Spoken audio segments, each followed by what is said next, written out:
محبوب بن گئی تھی،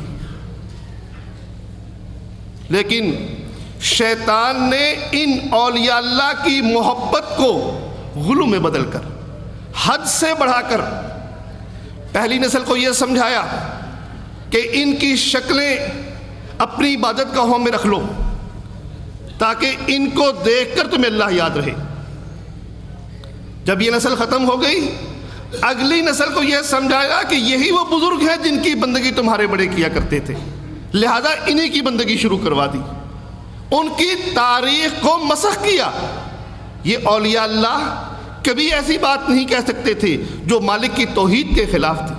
سوچئے آخر وجہ کیا ہے کہ قوم کو یہ محسوس ہو رہا ہے کہ نوح کی بات مان لینے سے ہمارے ود، سوا، یغوث، یعوق و نصر چھوٹ جائیں گے۔ معلوم ہوا کہ شیطان نے ان کی تاریخ کو مسخ کیا، ان کے ساتھ جھوٹ نتھی کیا، جھوٹ نتھی کر کے اب قوم کو یوں معلوم ہوا کہ اگر ہم نے ان کی بات کو نوح کی بات کو مان لیا تو یہ بزرگ چھوٹ جائیں گے۔ بھائیو، یہ شیطان کا بہت زبردست وار ہے۔ شیطان نے ہمیشہ انبیاء کی تاریخ کو مسخ کیا۔ آپ کے سامنے وہ لوگ موجود ہیں جنہوں نے جھوٹی روایات اپنے دین کی بنیاد بنائی ہوئی ہیں، سمجھتے ہیں کہ رسول اللہ صلی اللہ علیہ وسلم نے فرمایا کہ اے جابر، اللہ نے سب سے پہلے اپنے نور میں سے میرے نور کو پیدا کیا۔ اب یہ کیا ہو رہا ہے؟ یہ رسول اللہ صلی اللہ علیہ وسلم کی سیرت، ان کی احادیث مبارکہ میں جھوٹ شامل کر کے ان کی سیرت تبدیل کی جا رہی ہے۔ ان کے ہاں یہ عقیدہ ہے کہ علی کہتے تھے میں تمہارا مشکل کشا ہوں، علی کی تاریخ مسخ کی جا رہی ہے۔ حالانکہ علی یہ کب کہہ سکتے تھے؟ رسول اللہ صلی اللہ علیہ وسلم کب شرک کی تعلیم دیا کرتے تھے؟ آپ تو توحید بیان کرتے تھے، قرآن سارا توحید سے بھرا ہوا۔ تو بھائیو، شیطان انبیاء اور اولیاء کی تاریخ کو مسخ کرتا ہے۔ یہ تو اللہ کا شکر ہے کہ محدثین اٹھے، انہوں نے کسی کی پرواہ نہیں کی، انہوں نے ان لوگوں کو ننگا کر دیا جنہوں نے نبی رحمت صلی اللہ علیہ وسلم کے ساتھ جھوٹ منسلک کیا تھا۔ آج حدیث کا طالب علم بھی جانتا ہے کہ یہ شخص کذاب ہے، یہ دجال ہے، یہ جھوٹی حدیثیں کھڑا کرتا تھا۔ اور آج تو الحمدللہ صحیح ابو داؤد الگ ہے، ضعیف ابو داؤد الگ ہے، صحیح ترمذی الگ ہے، ضعیف ترمذی الگ ہے، اب تو حدیث صحیحہ الگ ہے، حدیث ضعیفہ الگ ہیں، اب تو بالکل علیحدہ علیحدہ ہو گئی ہیں۔ لیکن اب بھی ان کے حلقوں میں وہی حدیثیں بیان کی جا رہی ہیں جو من گھڑت ہیں، جو موضوع ہیں، ضعیف بھی نہیں، من گھڑت ہیں، جن کا کوئی وجود نہیں ہے۔ کہ رسول اللہ صلی اللہ علیہ وسلم نے فرمایا کہ اے جابر، اللہ نے اپنے نور میں سے میرے نور کو پیدا کیا۔ جبرائیل کو فاطمہ نے چچا کہہ دیا تو اس نے کہا میں چچا نہیں ہوں، اور پھر بحث ہوئی نبی رحمت صلی اللہ علیہ وسلم کے ساتھ، اور آپ کو بتایا گیا کہ ایک ستارہ تھا، آپ نے جبرائیل کو کہا اور وہ ستارہ میں تھا۔ یعنی وہ ساری باتیں جو جھوٹ ہیں اللہ کے نبی صلی اللہ علیہ وسلم کے ساتھ منسوب کر کے شرک ان کے ذریعے معاشرے میں پھیلایا جا رہا ہے۔ بھائیو، یہ وہ ظلم ہے، یہ وہ جرم ہے جس کے بعد انسان کو قیامت کے دن جہنم کا ایندھن بننا پڑے گا۔ اِنَّهُ مَن يُشْرِكْ بِاللَّهِ، جو اللہ کے ساتھ کسی کو شریک کرے گا اللہ اس پہ جنت کو حرام کر دے گا، وَمَأْوَاهُ النَّارُ، اس کا ٹھکانہ آگ ہے، جہنم سے خلاصی نہیں ہے۔ کوئی شخص کلمہ پڑھنے والا ہو، کوئی نمازیں پڑھنے والا ہو، کوئی روزے رکھنے والا ہو، اگر وہ مالک کے سوا کسی اور کی بندگی کرتا ہے، مالک کے سوا کسی اور کو الہ مانتا ہے، کسی اور کو اس کے ساتھ شریک کرتا ہے، تو وہ شخص مستقل جہنمی ہے۔ اس لیے اپنے ایمان کی فکر کیجئے، اور ایمان کی فکر وہی شخص کامیاب ہوگا جو اللہ کی صفات میں غور کرے گا، مالک کی صفات پر ایمان لائے گا۔ مالک کی صفات قرآن حکیم میں بیان اللہ نے کی کہ اللہ نے آسمان بنایا، اللہ نے زمین بنائی، اللہ نے پہاڑ بنائے، اللہ ہی بارش نازل کرنے والا ہے۔ لَقَدْ خَلَقْنَا الْإِنسَانَ فِي أَحْسَنِ تَقْوِيمٍ، ہم نے انسان کو بہترین صورت میں پیدا کیا۔ خالق وہی ہے، اور خالق پیدا کرنے کے بعد اس کائنات کا پورا انتظام اس اکیلے کے ہاتھ میں ہے۔ اس کا کوئی شریک نہیں ہے، وہی انتظام کرتا ہے، وہی رزق دیتا ہے۔ ماں کے پیٹ میں بچے کو روزی کون دیتا ہے؟ ابھی تو وہ مانگنے کے قابل نہیں ہوا، مالک نے کیسا انتظام کیا؟ اس کی ماں روٹی کھاتی ہے، اس کی ماں پھل کھاتی ہے، اور وہ خوراک خون میں شامل ہو کر بچے کو مل رہی ہے۔ ماں کے پیٹ میں رزق دینے والا وہی ہے۔ بچہ باہر آیا، اس کے لیے طرح طرح کی چیزیں کس نے پیدا کی؟ یہ سب کچھ پیدا کرنے والا اللہ اکیلا ہے۔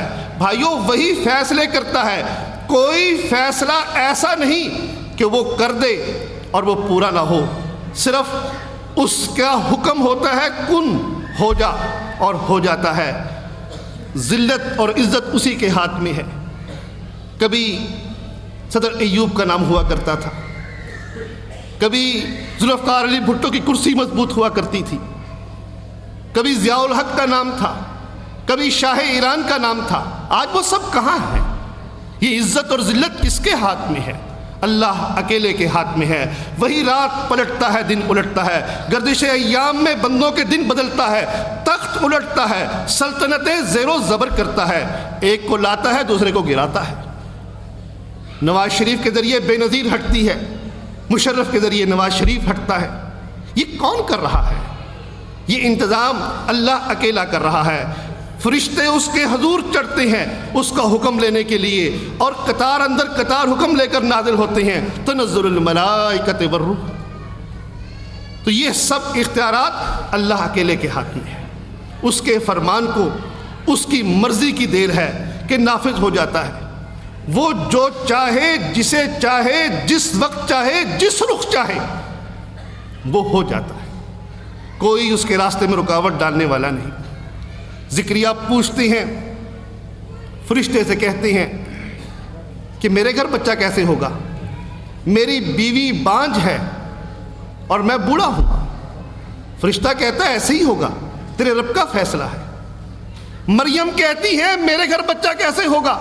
مجھے آج تک کسی انسان نے ہاتھ نہیں لگایا اور میں بدکار بھی نہیں ہوں۔ فرشتہ کہتا ہے مالک کا فیصلہ ہے۔ بچہ پیدا ہو رہا ہے، مریم کہتی ہے کاش اس بچے کی پیدائش سے پہلے میں مر چکی ہوتی، بھولی جا چکی ہوتی، مجھے کوئی نہ جانتا ہوتا۔ نبی پیدا ہو رہا ہے، اور کتنی مجبور ہے انسان کہ ان کے اختیار میں بچے کی پیدائش کو روکنا نہیں ہے۔ جو مالک نے چاہا ویسے ہی ہو گیا، حکم اسی کا چلتا ہے۔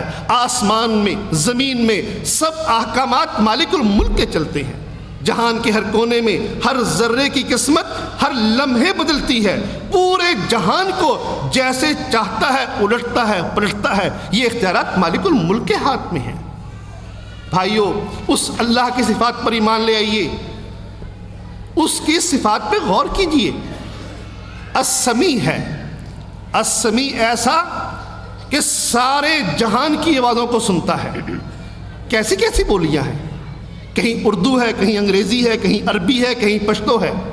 ایک انسان کتنی بولیاں یاد کرے گا؟ لیکن مالک کے لیے کوئی بولی کی رکاوٹ نہیں ہے۔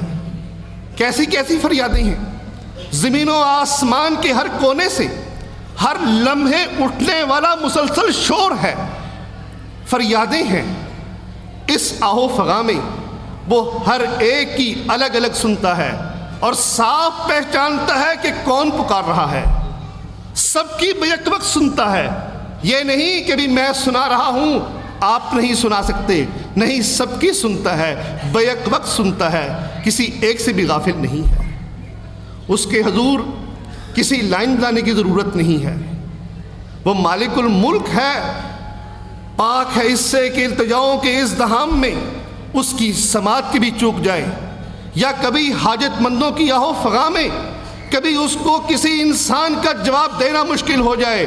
لا تاخذہ سنۃ ولا نوم، اس کے لیے نہ اونگ ہے نہ نیند ہے۔ دن کے 12 بجے پکارو یا رات کے 12 بجے، مالک الملک جاگ رہا ہے، وہ سن رہا ہے، وہ زندہ ہے۔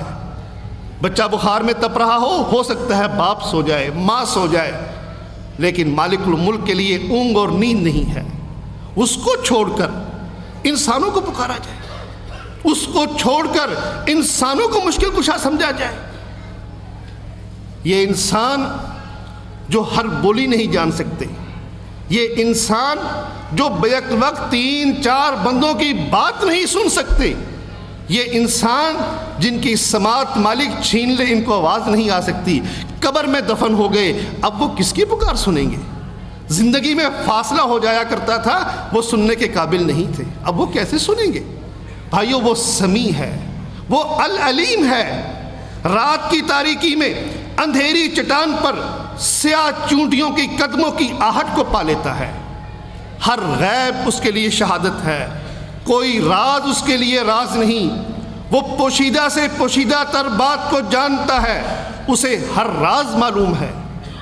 بھائیو، دل کے گہرے کنویں میں کوئی راز دفن ہو یا خیال کی آہٹ سے بھی پرے ہو، بلکہ وہ راز وجود پانے سے اسے معلوم سے پہلے اس کو معلوم ہے کہ یہ کب اور کیسے دل میں وجود پائے گا۔ کوئی اس کو دل میں پکارے وہ اس کو بھی سنتا ہے۔ بھلا یہ صفت کسی انسان کی ہے؟ کوئی ہے جو کہہ سکے کہ علی حجویری یا امام بری دلوں کی پکار کو بھی جانتے ہیں، العلیم ہے؟ کوئی نہیں کہہ سکتا۔ حتیٰ کہ رسول اللہ صلی اللہ علیہ وسلم بھی دلوں کی باتوں کو تو نہیں جانتے، تو وہ العلیم ہے، قادر ہے، قدیر ہے۔ قادر ایسا کہ ابو ذر رضی اللہ عنہ روایت کرتے ہیں، صحیح مسلم کی روایت ہے کہ اللہ فرماتے ہیں، رسول اللہ صلی اللہ علیہ وسلم نے فرمایا، یعنی حدیث قدسی ہے کہ اللہ فرماتا ہے، اے میرے بندو، تم سب گمراہ ہو سوائے اس کے جسے میں ہدایت دوں، بس مجھ سے ہدایت طلب کرو۔ اے میرے بندو، تم سب بھوکے ہو سوائے اس کے جسے میں کھانا کھلاؤں، پر مجھ سے کھانا مانگو۔ اے میرے بندو، تم سب ننگے ہو سوائے اس کے جسے میں پہناؤں، پر مجھ سے کپڑا مانگو۔ یہ قادر ہے، الصمد ہے، بے نیاز ہے۔ اسی روایت میں رسول اللہ صلی اللہ علیہ وسلم نے فرمایا کہ اللہ فرماتا ہے، اے میرے بندو، اگر تمہارے اول و آخر سب جن اور انس دنیا کے پارسا ترین انسان جتنے نیک ہو جائیں، میری حکومت میں ذرا بھر بھی اضافہ نہیں ہوگا۔ اور اگر تمہارے سب جن اور انس اول و آخر دنیا کے بدترین بدکار ترین شخص جیسے برے ہو جائیں، میری سلطنت میں ذرا بھر کمی نہیں ہوگی۔ یہ تو لوگوں کو ہے کہ ان کے مرید پیروں کو اٹھاتے ہیں، یہ تو لوگ ہیں جو حکومتیں بناتے ہیں، کبھی کسی کو ووٹ دے کر کبھی کسی کو دے کر۔ اللہ تو بے نیاز ہے، وہ ہماری تعریف سے بے نیاز ہے کہ ہم تعریف کریں گے پھر اس کی تعریف ہوگی۔ وہ تو حمید ہے۔ بھائیو، وہ رزاق ہے۔ رسول اللہ صلی اللہ علیہ وسلم نے فرمایا کہ اللہ فرماتا ہے، اے میرے بندو، اگر تمہارے اول و آخر سب انس اور جن کسی میدان عظیم میں جمع ہو کر مجھ سے سوال کریں اور میں ہر ایک کے سوال کو پورا کر دوں، تو میرے خزانے میں اتنی بھی کمی نہیں آئے گی جتنی سمندر کے پانی میں انگلی داخل کرنے سے پانی میں کمی آتی ہے، اتنی کمی میرے خزانوں میں نہیں آئے گی۔ اللہ کے لیے مسالے بنانے والے کہ بادشاہ سے ملنا ہو تو وزیر لینا پڑتا ہے، چھت پر چڑھنا ہو تو سیڑھی لگانی پڑتی ہے۔ بتائیے کوئی قادر ہے ایسا؟ یہ جو بادشاہ کو سفارش کی ضرورت ہے، اس لیے ضرورت ہے کہ سیٹیں محدود ہیں، امیدوار زیادہ ہیں، اس نے اپنے امیدواروں کو نوازنا ہے۔ اگر امیدوار کم ہو، سیٹیں بہت ہوں، تو کبھی سفارش کی ضرورت ہی نہ پڑے۔ آج سے 20 سال پہلے جب ڈاکٹروں اور انجینئروں کی قلت ہوا کرتی تھی، سیٹیں حکومت 20 اناؤنس کیا کرتی تھی اور ڈاکٹر 5 ملتے تھے، اس میں کس کو سفارش کی ضرورت تھی؟ یہ مجبور ہیں، یہ قادر نہیں ہیں۔ قادر مالک الملک کی ذات ہے۔ اور بھائیو، یہ نہیں، اللہ کے نیک بندے بھی قادر نہیں ہیں۔ انبیاء، بڑی دعائیں اللہ نے ان کی قبول کی، لیکن انبیاء کی تاریخ بتاتی ہے کہ نوح علیہ السلام جنہوں نے 950 سال مالک کی توحید بیان کی، ان کی نگاہوں کے سامنے ان کا بیٹا غرق ہو رہا تھا۔ وہ چاہتے تھے اس بیٹے کی قسمت بدل دیں، بیٹے کو نواز کرتے ہیں، بیٹے کو نصیحت کرتے ہیں، مالک سے دعا کرتے ہیں، لیکن دعا قبول نہیں ہوتی۔ نوح علیہ السلام قادر نہیں ہیں۔ لوگ تو کہتے ہیں نا نگاہ مرد مومن سے بدل جاتی ہیں تقدیریں. پیر صاحب نے سلام پھیرا، ادھر سلام پھیرا سارے حافظ ہو گئے، ادھر سلام پھیرا سارے قاری ہو گئے. بھائیو نبی ہے، اس سے بڑھ کر ولی کون ہوگا؟ اور پھر خود جاتا ہے. لوگ تو پیر پکڑتے ہیں نا، یہاں تو نبی چاہتا ہے، نبی درخواست کرتا ہے کہ اے بیٹے اللہ کا عذاب آ چکا، اس کشتی میں سوار ہو جا. بیٹے سے نبی کہہ رہا ہے، مالک سے نبی درخواست کر رہا ہے کہ اللہ میرے بیت میں سے ہے، اہل بیت میں سے ہے، اللہ چھوڑ دے. سورۃ تحریم کے آخر میں اللہ نے 2 نبیوں کی بیویوں کا ذکر کیا، لوط علیہ السلام اور نوح علیہ السلام، اور فرمایا کہ یہ دونوں عورتیں ہمارے 2 نیک بندوں کے ماتحت تھیں، لیکن وہ ان کی قسمت نہ بدل سکے. جب وہ نبیوں پر ایمان نہیں لائیں تو مالک قیامت کے دن ان کو سب جہنم میں جانے والوں کے ساتھ جہنم میں بھیج دیں گے. بتائیے جب ان کو قدرت نہیں ہے اور کس کو قدرت ہوگی؟ کس سے اولاد مانگتے ہو؟ کس کے آگے درخواست کرتے ہو ہمیں مقدمے سے بری کر دو؟ کس سے زندگی کی بھیک مانگتے ہو؟ بھائیو یہ چیزیں مالک الملک کے ہاتھ میں ہیں. رسول اللہ صلی اللہ علیہ وسلم کی بہت سی دعائیں مالک نے سنی ہیں، لیکن ہمیں اللہ کا قرآن بتاتا ہے کہ آپ عبداللہ بن ابی ایک منافق کی قسم بدلنا چاہتے تھے. جب وہ مر گیا اس کا جنازہ پڑھا، اور جنازے میں دعائے مغفرت کی جاتی ہے کہ اللہ اس زندے کو بخش دے، ان مردوں کو بخش دے. یہ مغفرت کی دعا اللہ کے نبی صلی اللہ علیہ وسلم نے عبداللہ بن ابی کے لیے کی. دفنانے کے لیے اس کے بیٹے عبداللہ کو اپنا کرتا دیا کہ جاؤ اس کرتے میں جا کر دفن کر دو. رسول اللہ صلی اللہ علیہ وسلم اس کی قبر پر گئے، قبر میں دفن ہو چکا تھا، قبر سے باہر نکال کر اس کے منہ میں اپنا لعاب دہن وارک تھوکا. کس لیے؟ شاید اس کو نجات مل جائے، شاید یہ بخشا جائے. رسول اللہ صلی اللہ علیہ وسلم تو تڑپتے تھے اس بات کے لیے کہ آپ لوگوں کی تقدیریں بدل دیں، لوگ سارے ایمان والے ہو جائیں. نبی تو چاہتے یہ تھے، لیکن قرآن کی آیات نازل ہو گئیں کہ آپ اس کے لیے مغفرت کی دعا کریں یا نہ کریں. اگر آپ اس کے لیے 70 مرہ 70 مرتبہ بھی مغفرت کی دعا کریں گے، مالک اس کو بالکل نہیں بخشے گا. نبی رحمت صلی اللہ علیہ وسلم طائف آئے تھے، مکہ چھوڑ کر. کیوں آئے تھے؟ مکے کے لوگوں سے مایوس ہو کر، اور یہ امید لگا کر کہ شاید طائف کے لوگ میری دعوت کو قبول کر لیں. اس امید پر، اور پھر آپ کو خواب بھی آیا تھا کہ ایک ایسی